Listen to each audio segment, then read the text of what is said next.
Airbus A380 বিশ্বের বৃহত্তম যাত্রীবাহী বিমান, যা এর বিশাল আকার এবং দ্বিতল কাঠামোর জন্য সুপার জাম্পো নামে পরিচিত। এর এক ডানা থেকে অন্য ডানার দূরত্ব প্রায় ৭৯.৮ মিটার, যা ২৬২ ফুট, যা একটি ফুটবল মাঠের দৈর্ঘ্যের সমান।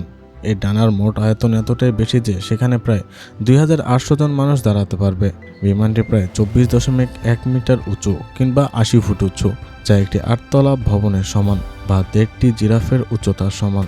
এর দৈর্ঘ্য প্রায় ৭২.৭ মিটার। এটি সাধারণত ৫২৫ থেকে ৫৫০ জন যাত্রী বহন করে, তবে সব আসন ইকোনমি ক্লাস হলেও সর্বোচ্চ ৮৫৩ জন যাত্রী বসতে পারে। বিমানটি সর্বোচ্চ উড্ডয়নের জন্য প্রায় ৫৭৫ টন, যা ১১৫টি পূর্ণবয়স্ক হাতির ওজনের সমান। এর ৪টি শক্তিশালী ইঞ্জিনের প্রতিটি বোয়িং 737 বিমানের ফিউজলেজের সমান চওড়া। এর দুই তলা মিলিয়ে মোট আয়তন প্রায় ৫৯২০ বর্গফুট, যা ৩টি টেনিস কোর্টের সমান। এই বিশাল আকারের কারণে সব বিমানবন্দরে এটি নামতে পারে না। শুধুমাত্র বিশেষ রানওয়ে এবং বড় গেট সমৃদ্ধ বিমানগুলোতেই এয়ারবাস A380 অবতরণ করতে পারে।